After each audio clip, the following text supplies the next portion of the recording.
Agradecemos muchísimo la presencia de don Carlos Aceves del Olmo. Yo le comparto que él es un líder sindical mexicano y político, actualmente secretario general del Comité Nacional de la CTM, es miembro del Partido Revolucionario Institucional, fue elegido como presidente del Congreso del Trabajo en febrero de 2017. Ha sido en 3 ocasiones diputado federal y en 2 ocasiones senador de la República. Es miembro y dirigente de la Confederación de Trabajadores de México, actualmente es su secretario general. Ha sido en 3 ocasiones, como le decía, diputado federal, ahora está en el Senado y precisamente en su carácter de senador que lo invitamos para platicar sobre el panorama laboral y sindical en el gobierno de Andrés Manuel López Obrador y opinar del proyecto de reforma del SAT y la Secretaría de Hacienda para homologar a mediano plazo los más de 1,000 regímenes de pensiones que existen en el país. Don Carlos, le agradecemos muchísimo su presencia. Le saludamos desde Torreón, Coahuila. Soy Marcela Pámanes y vamos a tener el gusto de conversar con usted. Buenos días, con mucho gusto. Gracias. ¿Cómo avisora usted el panorama que se está presentando actualmente con lo obtenido en la reforma laboral, con esto que ya se habla de esta reforma, las pensiones para homologar a mediano plazo los más de 1,000 regímenes de las mismas que existen en el país? ¿Podemos verlo con aliento o cuál es su opinión al respecto? Pues desde luego que mientras no veamos la documentación completa para dar una leída, cuando menos una estudiada, podríamos dar una opinión. Yo estoy seguro que no será ni quitar ni bajar las pensiones, porque pues ese es un derecho que tienen los trabajadores que se lo ganan durante su vida activa y que cuando están en edad de jubilarse, pues tienen derecho a la pensión. Entonces, tanto el Instituto Mexicano del Seguro Social como el Infonavit son quienes dan los datos de sueldos y de todos los derechos que tiene el trabajador, y se cumple. El Seguro Social cobra a los empresarios y el Infonavit entrega a lo que tienen derecho. Entonces, todavía hay mucho que reflexionar y mucho que revisar en torno a esta propuesta. No será tanto como para que seamos un estorbo de que no se pueda seguir cumpliendo con la gente. Además, pues como miembro del Congreso, como senador de la República, pues hemos tenido todos los días al tanto los cambios que el gobierno de la República está haciendo, y estoy seguro que lo estará haciendo con responsabilidad, porque pues algo de lo más importante es hacerle justicia a la gente que ya trabajó mucho tiempo y que ahora tiene derecho a descansar y ya disfrutar de su pensión. Y sin embargo, los sistemas de pensiones, no solamente en México, sino en el mundo entero, se avisoran un grave riesgo. Lo dicen los economistas, los opinadores en el tema económico. ¿Cabría alguna posibilidad en este sentido que precisamente por las condiciones de la economía mundial y la economía del país, en algún momento dado pudiera haber un colapso en el sistema de pensiones? Pues esto se habla en términos internacionales y cada quien tiene su forma de manejar las cosas. Para nosotros es un derecho constitucional que tienen los trabajadores, y también hay siempre las garantías suficientes de los gobiernos que han pasado hasta ahora para cumplir con esa obligación. El problema no es de México, no es de Estados Unidos. Es cierto, el problema es un problema internacional. Sin embargo, pues este es más problema para los que más dinero tienen, porque tienen que dar pensiones mucho más altas, como los países de la Unión Europea y otros. Nosotros debemos seguir, no hemos cambiado la ley, debemos seguir haciendo todos los esfuerzos y dándole prioridad a las cosas sociales, económicas, a las que tienen derecho los trabajadores, tanto en activo como en retiro. Yo no veo que algo de lo que se pudiera hacer primero con el nuevo gobierno de la República, que no conozco a fondo porque no se ha anunciado algo al respecto. Hasta este momento, yo puedo decir que hasta ayer, hoy no sé, pero hasta ayer se siguen entregando las pensiones, como está puesto en nuestra ley y en los contratos colectivos de trabajo. Claro, por supuesto.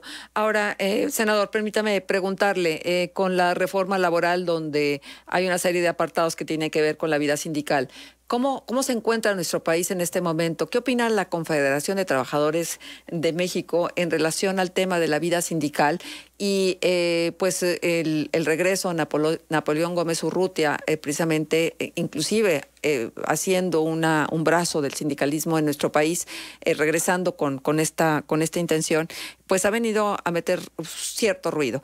Me gustaría mucho que nos platicara sobre la postura de la CTM al respecto. Con mucho gusto. Yo soy muy respetuoso de los partidos de oposición, o seamos nosotros o sean otros, pero todos los partidos tenemos programas. Si el Morena seleccionó a Napoleón Gómez Urrutia como su candidato plurinominal al Senado y es para hacer labores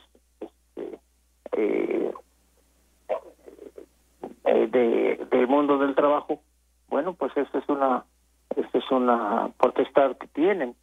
Nosotros podemos responder por nuestros senadores, pero no por los de otros partidos.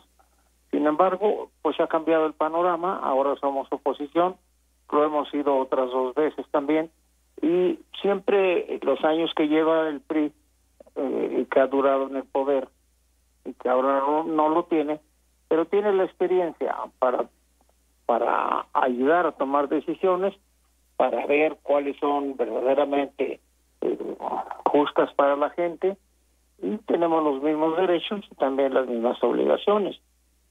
Es posible que ganemos más debates que votaciones, porque pues son abrumadora mayoría, pero con experiencias anteriores, y ya hablo en mi caso personal, que ya he sido senador de la República, he sido diputado tanto en el año 2000 como en el 2006, con los gobiernos del presidente Fox y el presidente Calderón, pues siempre se antepuso el interés mayor, que es el interés de la gente de la clase media baja, para seguir cumpliendo con las obligaciones que los gobiernos se comprometen. Yo no veo en los anuncios que hace el presidente de la República, que hizo ayer, por ejemplo, en la asamblea nacional del Infonavit, de seguir cumpliendo con las obligaciones que tiene como gobierno. Y estaremos muy atentos, porque nosotros manejamos pues muchos contratos colectivos en todo el país, de que no se trate de engañar a la gente diciéndoles que con un sindicato o con otro van a ganar más. La ley es justa, la ley es pareja, y por la experiencia que nosotros tenemos de 83 años de existencia, pues siempre sirve. Y en el caso específico del compañero Napoleón Gómez Urrutia, pues él es el presidente de la Comisión de Trabajo del Senado, pero eso no quiere decir que se haga lo que él dice. Ahí se vota, ahí se acuerda y ahí se proponen cambios cuando uno ve que no se está llevando por buen camino. Claro. Ahora, dentro de la reforma laboral se contempla que la elección de los líderes sindicales será mediante el voto libre, secreto y directo. Y me llama la atención este apartado, que es uno de los logros de la reforma laboral, porque de alguna manera hay un reconocimiento de que la elección de los líderes no obedecía a la libertad, no se hacía en secrecía y no era de manera directa. ¿Habría que reconocer entonces que había vicios en la elección de los líderes sindicales? Mire, lo que pasa es que es muy importante frasear bien lo que dice la ley. No puede ser la votación de un comité de fábrica, de una comisión de revisión de contrato colectivo, no es igual a una elección de un líder. La elección de líder sí es una elección que hacen no solamente los trabajadores, sino las federaciones, en nuestro caso, las confederaciones, los sindicatos nacionales de industria, y no se le puede dar el mismo trato a eso, a esa elección de líderes, a esa no reelección que están poniendo en la ley, porque eso es estrictamente de la competencia interior de las confederaciones. Pues quienes votan pues son los trabajadores, pero no en su caso es voto directo y secreto, sí es voto secreto y no, pero no es directo. Esa palabra que parecería que no tiene mucho que ver, sí tiene que ver. Lo que sí es directo es el voto para nombrar secretarios generales de comités nacionales, de confederaciones, como la CTM. Y no estamos de ninguna manera en contra, porque se hace. Los trabajadores eligen entre sus propios compañeros a sus representantes que estarán con su asesor, que es un dirigente sindical, en las pláticas con los empresarios para llevar a cabo sus revisiones de contratos colectivos anuales, uno que solamente trata los salarios y otro que son salarios y prestaciones, pero que se hace puntualmente de acuerdo a las fechas de vencimiento de ellos. Entonces nosotros insistimos e insistiremos en que no es voto directo y secreto, es voto secreto, pero no directo. Bien. Y para eso pues buscaremos el amparo de la ley, haciendo precisamente un amparo a esa decisión que se está tomando en la Cámara de Senadores, que se tomó ya, pero que no está apegada a la ley. En el caso de que seguramente es al que se refiere usted cuando dicen que los líderes se eternizan y todo el mundo cree que todos duramos lo que duró don Fidel Velázquez. Ojalá y así fuera, pero don Fidel Velázquez se reelegía porque la gente lo pedía.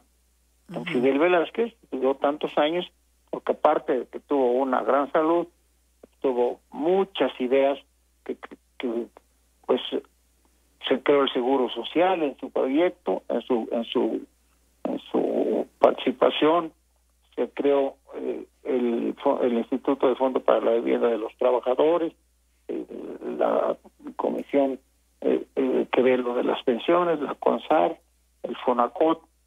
Muchas de las cosas que están en la Ley Federal del Trabajo fueron hechas por don Fidel y sus colaboradores.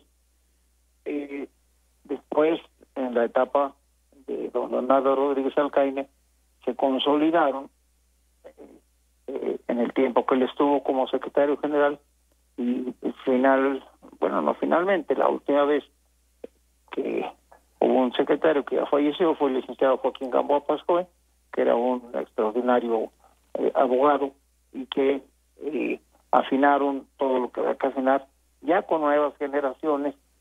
Y pues yo llevo 3 años como secretario general de la CTM y seguimos respetando la ley y tratamos de innovar, tratamos de hacer cosas que beneficien al trabajador y a su familia.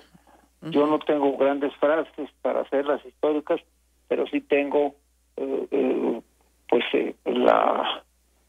la necedad de que yo aceptaría que los trabajadores están bien cuando se sepa que en la mesa de su casa hay suficientes alimentos para sus hijos, que hay lugares en las escuelas y que el padre o la madre que los mantiene pues todavía tenga su dinerito en la bolsa para hacer gastos extraordinarios que nunca se fijan, porque también tienen derecho a llevar a sus hijos a divertirse, y porque también cuando es época de inicio de clases pues gastan más dinero, porque pues les piden tenis, les piden uniformes. Ahora ya algunos se los da el gobierno o los gobiernos de los estados. Los libros pues, son de texto gratuito, pero tienen gastos especiales y pues otros gastos domésticos, con sus cumpleaños y todo eso. Entonces, cuando eso esté cubierto, pues estaremos satisfechos de que tienen salario verdaderamente remunerador, como lo dice la Constitución. Bien. Don Carlos, déjeme preguntarle algo. Ha habido una crítica y un señalamiento pues de hace mucho tiempo, de décadas tal vez, hacia el tipo de vida que llevan algunos líderes sindicales y hacia lo rico que es ocupar una posición de esta naturaleza, las fortunas que luego se hacen al amparo del sindicalismo.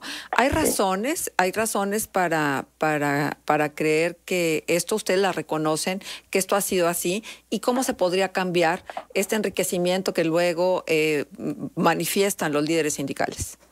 Yo no diría, como usted me lo está planteando, explicando, pues que hay, porque a mí no me consta. Yo creo que todo el que hace un trabajo tiene derecho a vivir de él, pero quien tiene que comprobarse pues son las autoridades. Si se habla de que son los líderes como Rico MacPato, pues yo no conozco muchos líderes así. Yo no digo que vivan en la miseria, pero viven en la justa medianía, que algunos personajes, y me excluyo de eso porque no soy un personajes que llevan mucho tiempo en esto, pues sí habrán podido juntar dinero o tener propiedades, pero no me consta, entonces no puedo dar una opinión sólida. Hay leyes en México, está el SAT, que ahora está constantemente haciendo auditorías. Y yo lo que le puedo decir es que mi experiencia personal pues es de muchos años, no como líder, sino como trabajador de fábrica. Fui escalando posiciones en más de 40 años y ahora, pues lo que yo nunca pensé que iba a suceder, sucedió, que me eligieran a mí secretario general de la Confederación de Trabajadores de México, que es la organización más grande del país y de América Latina. Yo no veo en los miembros de mi comité nacional la opulencia que usted decía, el que sean ricos, que se les salgan los billetes por la bolsa. Yo creo que todo eso es parte de un mito que se ha manejado durante mucho tiempo. Tampoco digo que estén en la calle, tampoco, porque no podrían, si no viven razonablemente bien, pues cumplir con tareas tan delicadas como el manejo de los derechos y los intereses de los trabajadores, porque el líder sindical no es el que decide, el líder sindical es el asesor de los trabajadores, y ahí se decide en el grupo de trabajadores que han sido electos por sus propios compañeros como miembros de una comisión de revisión de contratos, de revisión de salario, pero los líderes asesoramos, o en el caso de que estemos en el Congreso, pues proponemos modificaciones a la ley, siempre en ayuda, en servicio de los trabajadores. Ahora, aunque nosotros seamos menos en los congresos, pues eso no quiere decir que nuestro voto valga menos, y seguimos insistiendo, como ahora en la reforma laboral, en que lo que se cambie sea para favorecer a los trabajadores, claro, no para favorecer a las empresas. Entonces, mucho de esto se ha hecho cuando una organización tiene tantos años, se ha dicho cuando una organización tiene tantos años como la CTM, pero la CTM ha sido exitosa en la asesoría de los trabajadores, porque pues, nuestros trabajadores no están en la miseria ni ninguna otra cosa similar. ¿No? Don Carlos, bueno, es que pues mitos y no, porque pues hay nombres y hay investigaciones. El mismo Napoleón Gómez Urrutia, Carlos Romero de Champs, Francisco Hernández Juárez, el Bester Gordillo, por ejemplo. Entonces, pues yo respeto mucho lo que usted nos dice en función de que usted no desconoce, pero bueno, ahí hay algunos ejemplos de lo que ha significado el sindicalismo en nuestro país. Mire, no es una opinión que yo tenga que dar, porque no estoy calificado para ello. Yo no sé cómo viva Napoleón Gómez Urrutia, yo no sé cómo viva el Bester Gordillo o los que usted nombró, no sé cómo vivan ellos, porque ni tengo una relación directa con ellos, ni me meto yo a los asuntos de sus sindicatos. Serán los propios trabajadores a los que se les deba preguntar eso, porque yo creo que hay historias que no se olvidan y que los líderes o las lideresas de repente aparecen y pues como que ya se perdonó lo que hayan hecho bien o mal, más bien mal que bien, pero no es mi interés juzgarlos porque no tengo derecho a ello y porque no me consta. Bien.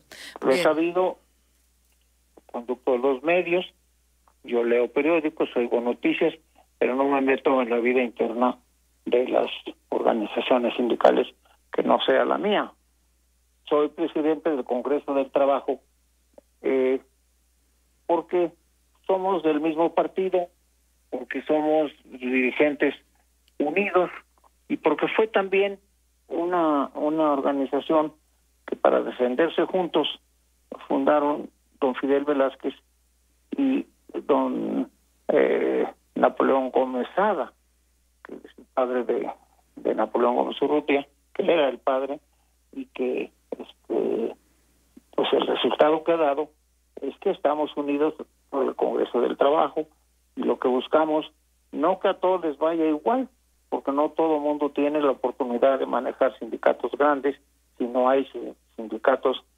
El 85% del trabajo en este país lo dan las pequeñas y medianas industrias, y no puede ser que con una pequeña o mediana industria o varias, todos los líderes sindicatos tengan opulencia en su vida, ¿no? Sería irresponsable de mi parte calificar a todos iguales, como también negar que haya casos en los que sí sucede eso que usted dice. Muy bien. Don Carlos, pues le agradecemos muchísimo la deferencia que ha tenido al tomarnos la llamada y estar con nosotros y con los trabajadores laguneros desde los micrófonos de Contextos. Con mucho gusto, yo lo hago encantado. La semana pasada estuve allá en la laguna, estuve en Saltillo y estuve en Derramadero, donde vamos a construir una unidad habitacional de más de 10,000 casas para darles casa habitación del Infonavit a toda esa cantidad de trabajadores que laboran en esa impresionante zona industrial que está creciendo en Coahuila. Y me llevo muy bien con toda la gente de Coahuila, con su gobernador, y les deseo mucho éxito a todos los coahuilenses. Muchas gracias. Gracias. Don Carlos Aceves del Olmo, senador y dirigente nacional de la CTM, estuvo con nosotros hoy.